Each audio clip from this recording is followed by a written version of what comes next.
The year was 1536, and the air was thick with tension.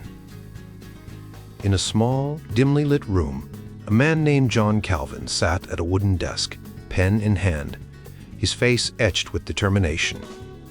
Outside, the streets of Strasbourg buzzed with the whispers of revolution and the heavy footsteps of soldiers. Calvin, a French exile, was writing a letter to his king, a plea for justice and mercy for his fellow believers back in France. Calvin's journey had been a tumultuous one. 10 years ago, he was a young, passionate man, driven by his faith and the desire to reform the church. But the road had been long and fraught with danger. He had been forced to flee his homeland, leaving behind everything he knew. Now, he was a man of dignity and clarity. But the fire of his early years still burned within him. In his letter, Calvin addressed the king with a sense of urgency. He wrote, not for himself, but for the cause of all the devout and of Christ. He wanted to show the king what those he was persecuting truly taught, and to ask whether they really deserved such harsh punishment. The charge against them was that of revolution, but Calvin argued that this should not be accepted without examination. Calvin's words were powerful and eloquent. He spoke of the true doctrine of the faith, which made people small and God great. He described the doctrine as sublime and invincible, standing above all the world's power and glory. It was not their teaching, he said, but the teaching of the living God and his Christ. He addressed the king's concerns about revolution with a calm and measured tone. It is a certain characteristic of the divine word that it never comes forth while Satan is at rest and sleeping, he wrote. He reminded the king of the examples of Elijah, Christ, and Paul, all of whom were seen as troublemakers in their time. But they were not leading people into sin or confusion. They were bringing the truth of God's word. Calvin also spoke of the true church, which he argued was not visible to the world. The true church, he said, was known only to God. He pointed to the example of Elijah, who stood alone against 400 prophets of Baal, and Jeremiah, whose adversaries were the official priests. He asked, where was the true church when these men stood for the truth? The clergy, Calvin wrote, were more concerned with their own power and wealth than with the true faith. They were like those who worshiped their own bellies, and their religion was nothing more than a kitchen religion.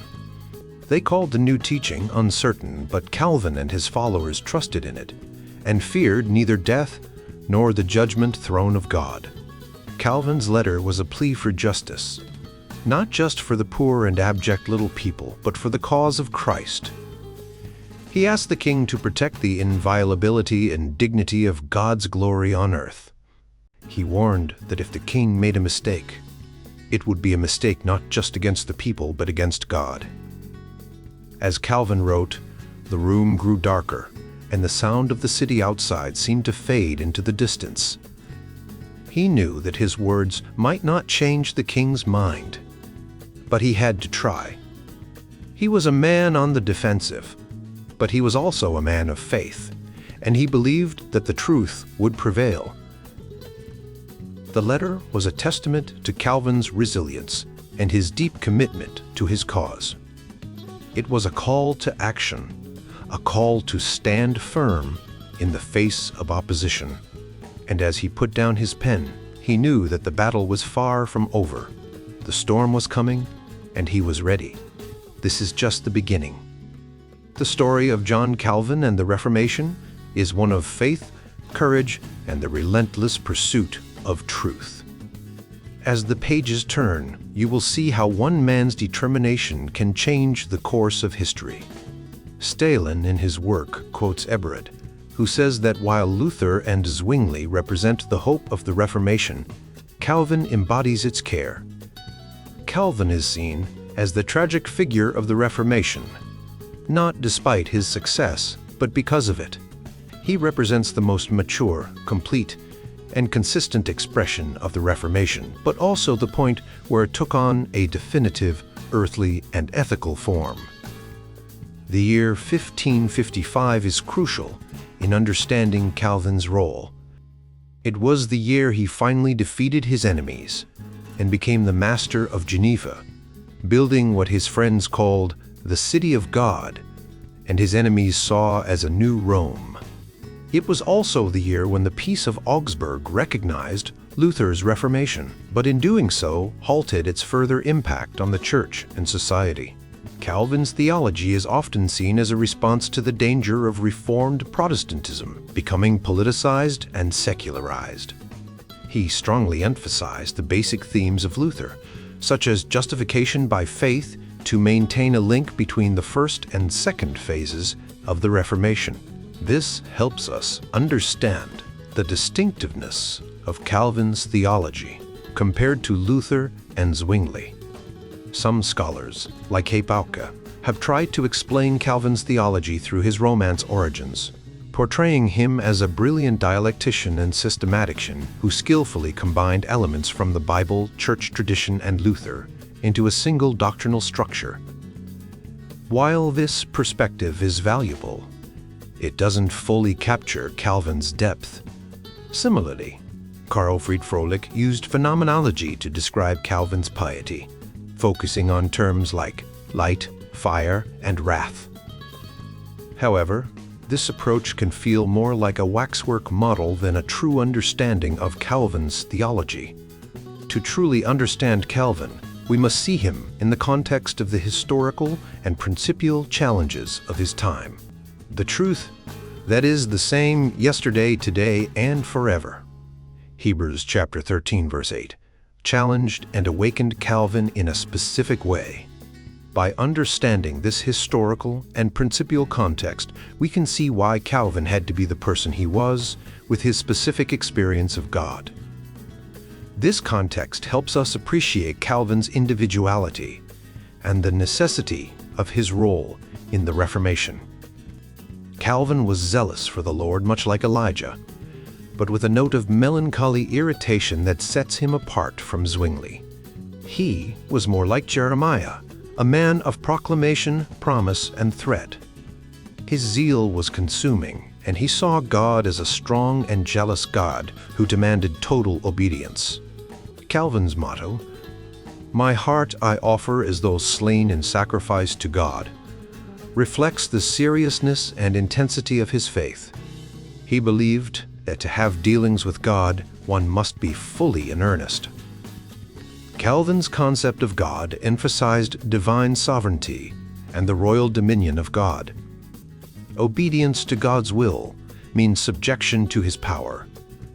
Calvin's answer to the Lutheran question of what must be done in this world was rooted in the idea that if God has glorified himself in us, there is no point in asking what the meaning of our existence is. This is why Calvin's doctrine of predestination is so central. It emphasizes that grace is a sovereign act of God, and those who are obedient because they have received grace, not the other way around. Calvin's theology is often seen as a return to Luther, with a greater emphasis on ethics. However, this view overlooks the fact that Calvin's concept of God, characterized by divine sovereignty, was his primary focus. This sovereignty was the basis of the ethical relationship between God and humans, a theme shared with Zwingli. Calvin's synthesis of Luther's and Zwingli's ideas was his unique contribution, creating a structure that was open to fellow believers on both sides. This synthesis marked the end of the Reformation, a point of renunciation and a necessity in Calvin's theological greatness. Calvin's life was marked by a deep shadow, a shadow that also fell over the vitality of others. His knowledge of God meant obedience, subjection, order, and discipline. He became an ascetic, not for merit, but for the sake of his ministry. He became involved in politics and organization, not out of natural desire, but because he believed it was necessary to build the community of God. As a theologian, he became a systematician, not by inclination, but to ensure that thinking and speaking about God were comprehensive and structured. Calvin's life and work reflect a deep commitment to the glory of God, even if it meant personal sacrifice and a life of intense seriousness. This is the essence of Calvin's legacy, a legacy that continues to shape Christian thought and practice. Calvin was like a flame that burned brightly but consumed itself in the process. This was especially true during the period between 1525 and 1555, a time when Protestantism was facing significant challenges. Luther, who was older, and Melanchthon, who was more moderate, could not provide the intense leadership needed. Zwingli, who might have been a strong leader, was already dead. Calvin, however, was the one who could ignite the necessary passion and drive. But this intensity came at a cost. Calvin felt the weight of his own demands more than anyone else. His portraits, alongside those of Luther, show a man who was deeply burdened. Calvin's health was often poor, and he suffered from a series of serious illnesses. It's as if the pressure of his mission took a toll on his body and mind. Calvin's impact on others was profound. He was a figure of great majesty, and people felt both respect and fear in his presence. On his deathbed, Calvin said that the people of Bern feared him more than they loved him. This was true not only for the people of Bern, but for many who knew him. After his death, the secretary of the Genevan Council wrote that God had given Calvin a character of such great majesty. This description is both powerful and disquieting. It suggests that to achieve such a level of influence, Calvin had to sacrifice much of what is typically considered beautiful or lovable in a person. Calvin became a moralist, not just an ethicist. He preached about God, grace, and faith, but his sermons often had a strong moral tone. He believed that before God, we are all unrighteous and in need of mercy. However, when he looked at people from God's perspective, he saw only moral demands and accusations. His sermons and teachings were filled with imperatives, and his vision of Geneva was a place where strict moral rules were enforced. Some might call this tyranny or Pharisaism, but it was a necessary part of the Reformation. Without such strictness, the Reformation might not have succeeded. Being a prophet often means walking a fine line between tyranny and moral leadership. Prophets who want to turn their visions into reality often end up being seen as tyrants or Pharisees. The path from Luther to Zwingli and then to Calvin was a logical progression. Calvin's Geneva was the necessary end of this path, just as the synagogue was the end of the path from Moses to the prophets. It's easy to criticize Calvin's methods, but we must also recognize the historical context. Calvin was facing opposition from the Spanish Inquisition and the Council of Trent. He lived in a time of great conflict, and his severity was a response to the challenges he faced. Calvin's severity was also rooted in his deep belief in the critical either-or, of salvation or damnation. For him, this belief was not just a theoretical concept, but a lived reality. He saw those who violated the truth as less than human and felt a deep responsibility to defend God's honor. This intensity sometimes led him to harsh actions, such as his treatment of opponents like Servetus, Bolsec, and Castellio. Calvin believed that his anger was justified because it was based on God's own anger. He saw himself as a warrior for God, constantly fighting battles for the glory of God and the truth. Calvin's life and work were also deeply oriented toward the next world. He believed that what Christians have in this life is a promise, and that the full realization of this promise is in the future. For Calvin, the saved are those who live in expectation and obedience. This belief shaped his theology and his approach to the world. He saw the world through the lens of eternity, which led him to a kind of asceticism. He was less interested in the pleasures and beauty of this world, and more focused on the spiritual battle. Calvin's focus on the next world was not just a personal choice, but a response to the challenges of his time. He was deeply concerned about the persecution of Christians and the threats to the cause of God.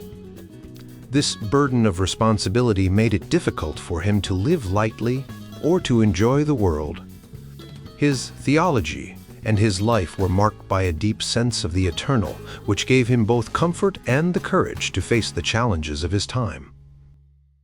Despite the criticisms, Calvin's legacy is one of great significance. His dedication and his vision for a Reformed church continue to influence Protestantism today.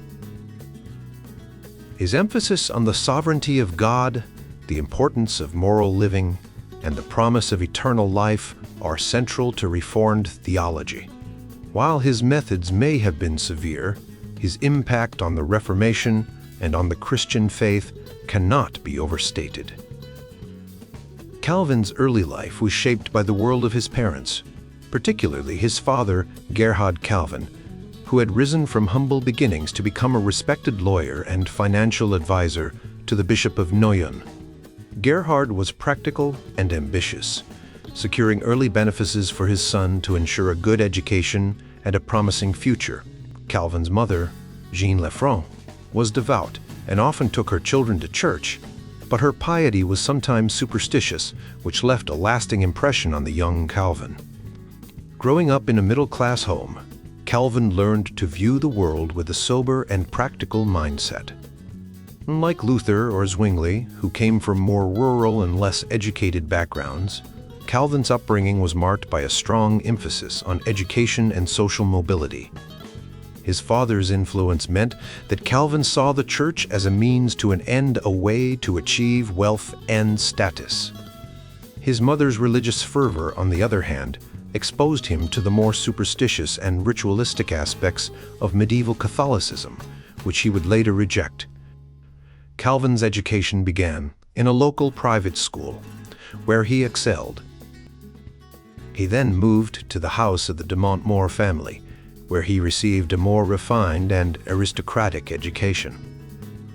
This experience helped shape his personality, giving him a sense of nobility and a network of influential friends. Later, with the financial support from his early benefices, Calvin went to the college, the Marche, in Paris to prepare for university. His teacher, Mathurin Cordier, was a significant influence, teaching him not only Latin, but also moral and personal discipline. Calvin's time at the Collège Montaigu, known for its strict and sometimes brutal methods, further honed his skills in debate and verbal warfare, which would become crucial in his future work.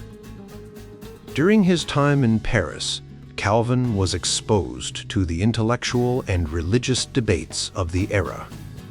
The city was a hotbed of reformist ideas, with figures like the Fevre d'Etaples challenging the traditional teachings of the Sorbonne.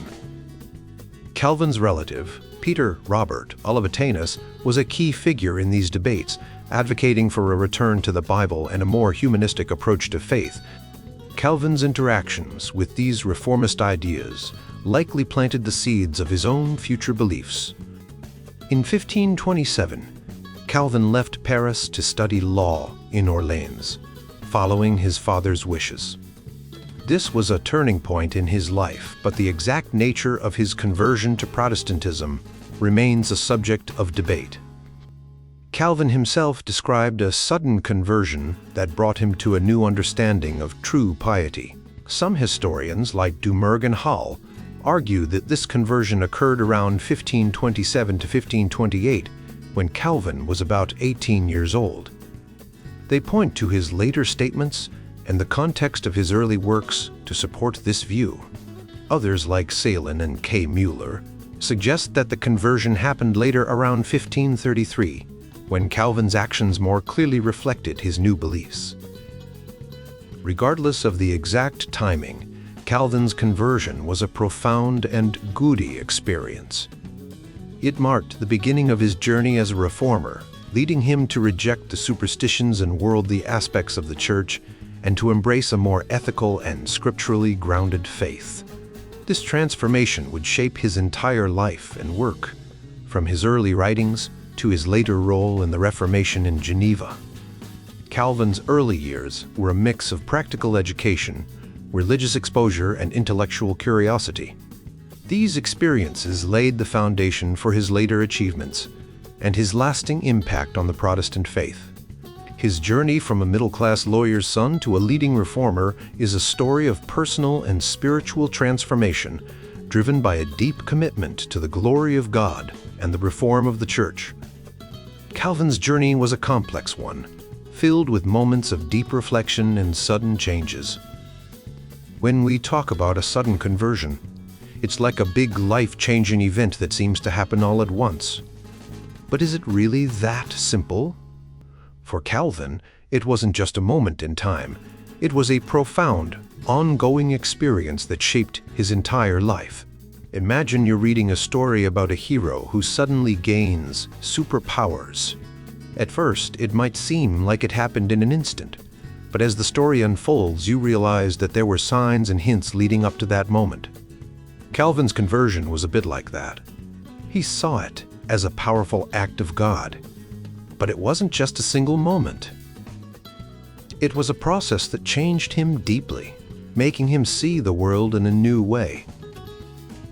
Calvin wrote a preface to his commentary on the Psalms, and in it, he tells his story. But he doesn't focus on the exact dates or the chronological order of events. Instead, he talks about how God's power and grace had been present in his life. He draws parallels between his own experiences and those of David, the ancient king of Israel. For Calvin, his life was a way to tell the story of God's actions, not just a history of his own personal growth. When Calvin talks about his sudden conversion, he means that it was a unique and powerful experience, unlike any other change in his life. It was so significant that it couldn't be neatly placed in a timeline. For example, some scholars debate whether Calvin's conversion happened in 1527 or 1533. But for Calvin, the exact date wasn't the most important thing. What mattered was the act of God itself, which was a timeless, existential event. In 1527, Calvin might have seen something new, but he didn't fully understand it.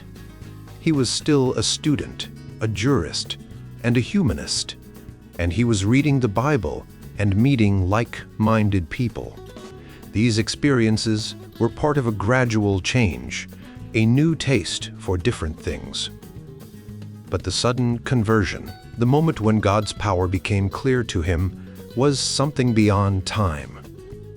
It was a recognition of God's presence in his life, a realization that he was being called to a new path.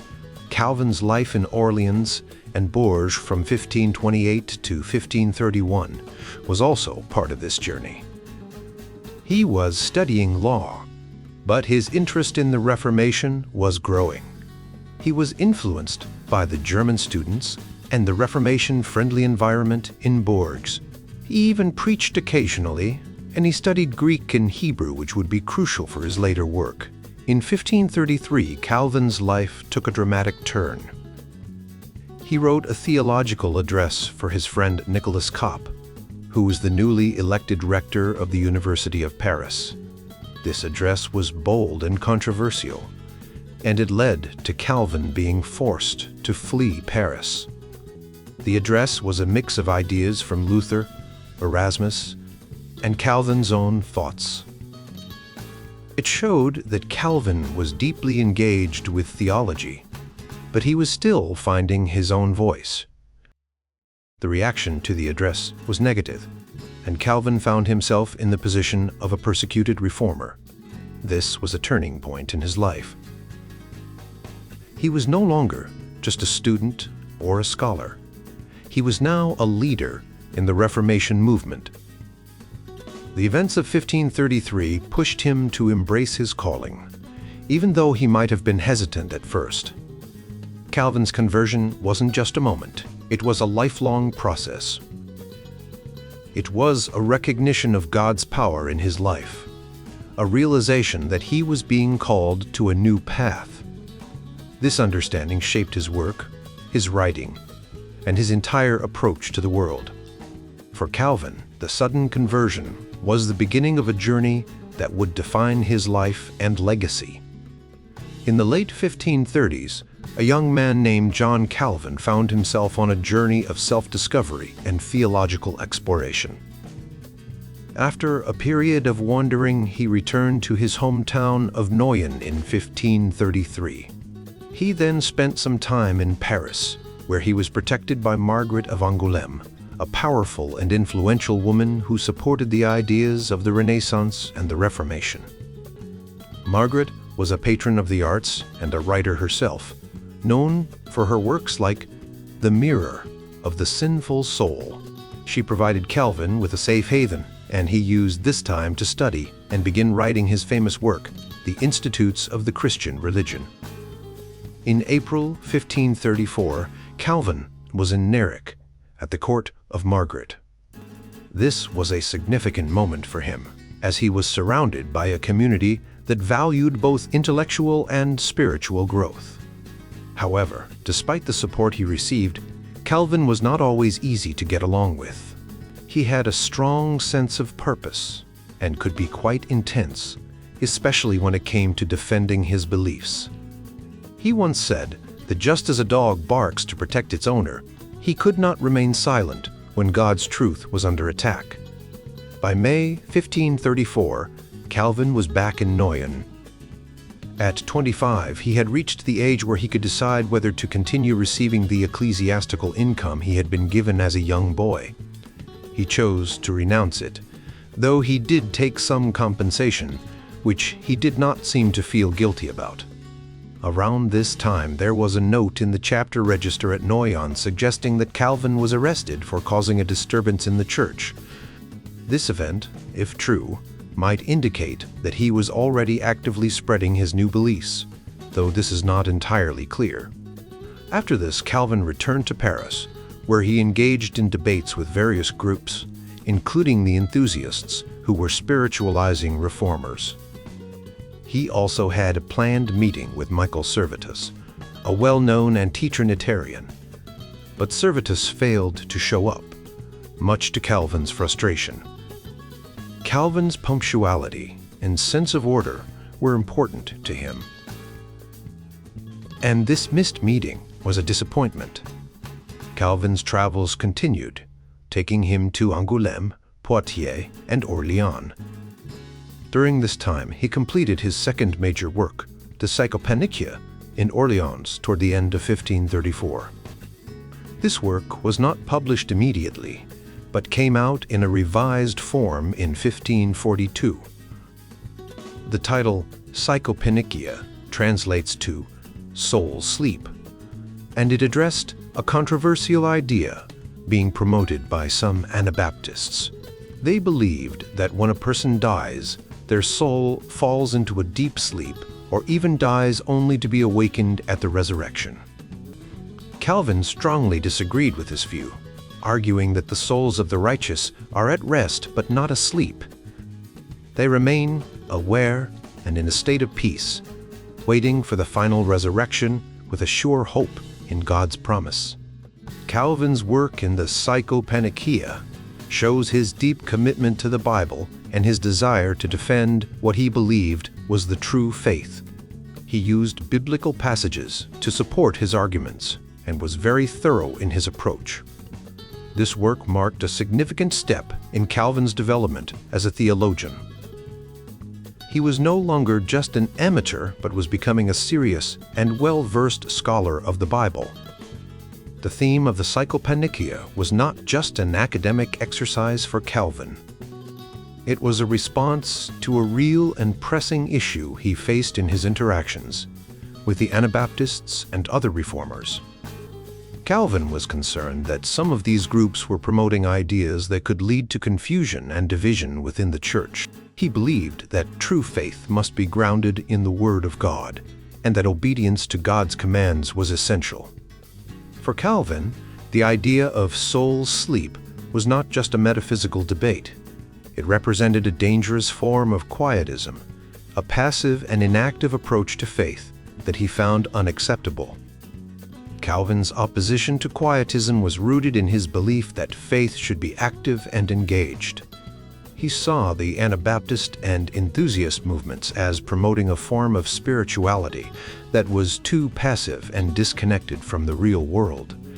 For Calvin, true faith meant living a life of active obedience to God, not retreating into a state of passive waiting. This is why he was so passionate about defending his views and why the Psychopannychia was such an important work for him. As Calvin continued to travel and engage with different groups, his ideas and convictions grew stronger.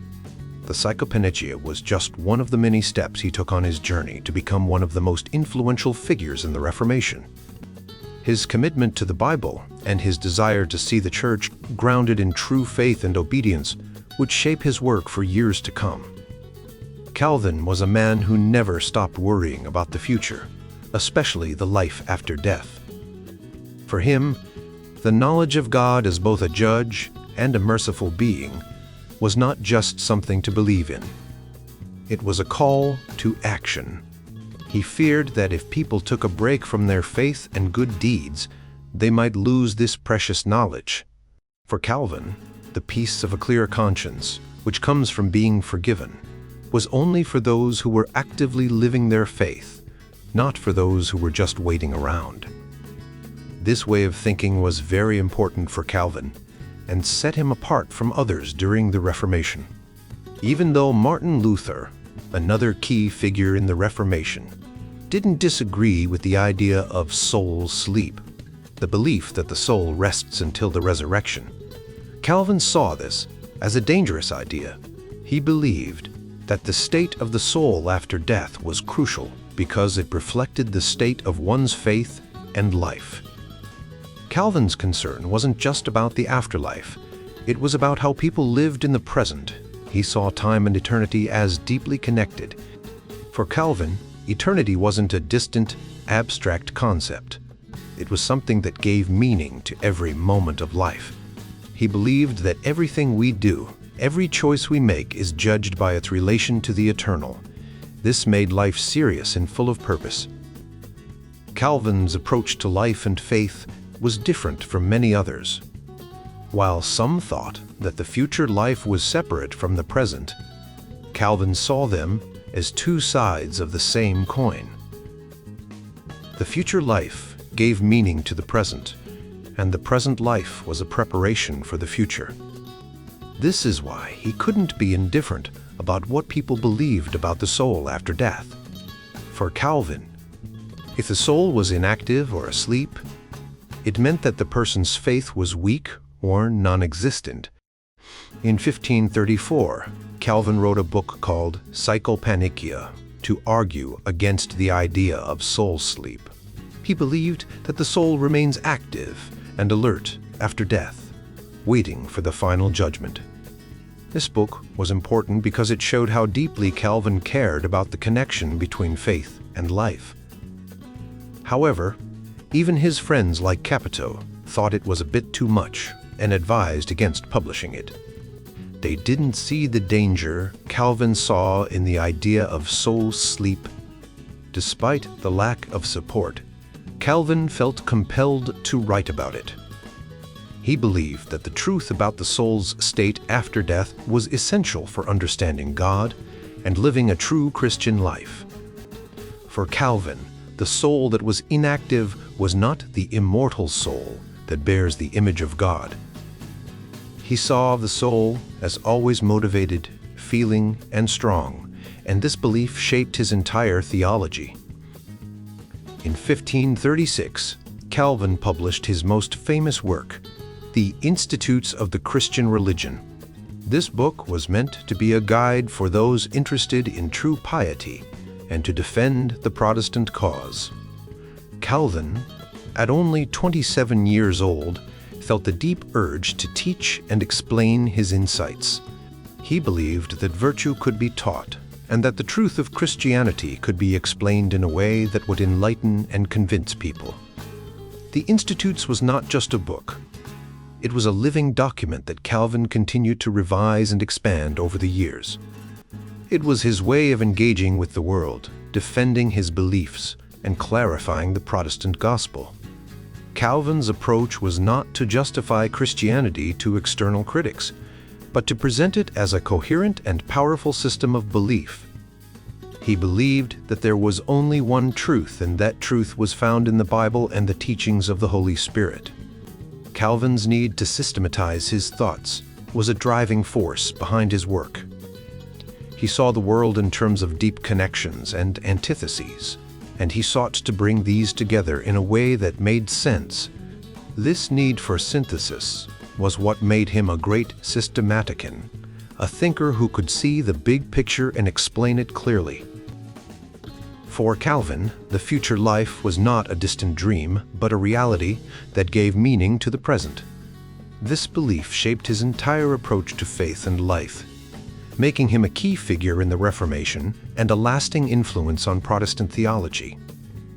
In the world of ideas and beliefs, there are people who have a special gift. They can see the big picture, the whole story, not just pieces of it. These are the systematic thinkers, the ones who try to understand everything as a complete connected system. John Calvin was one of these people. He didn't just want to talk about parts of Christianity. He wanted to present the whole faith in a way that made sense.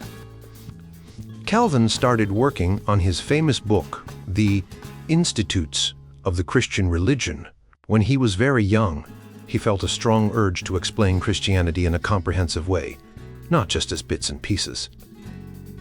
Even in his early work, Psychopannychia, he was trying to understand the big questions, not just specific details. Calvin was unique because he could see both sides of any argument. He could understand Luther's views, Zwingli's views, and even Erasmus's views, and he could see how they all connected. He didn't just pick one side, he saw the whole picture. This ability made him a powerful teacher and a strong defender of his beliefs.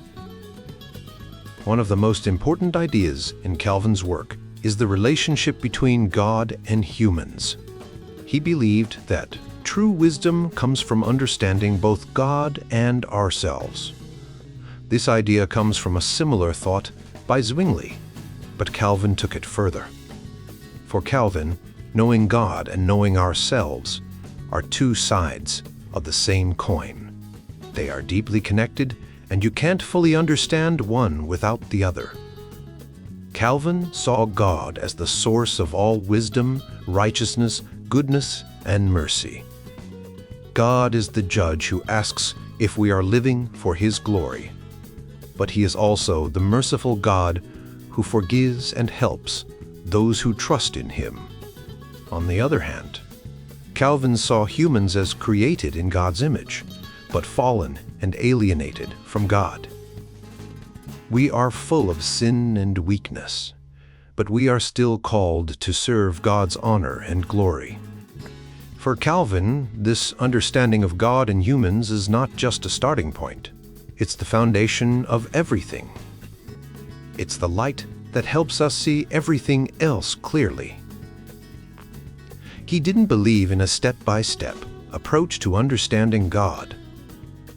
Instead, he believed that the Bible and the world around us are all part of the same revelation of God. The Bible is like a pair of glasses that helps us see God's truth more clearly. Calvin also believed that the law and the gospel are deeply connected. The law shows us our sin and our need for God, while the gospel shows us God's grace and forgiveness. Both are part of God's unchanging plan to judge and save us. Christ is the key to understanding both.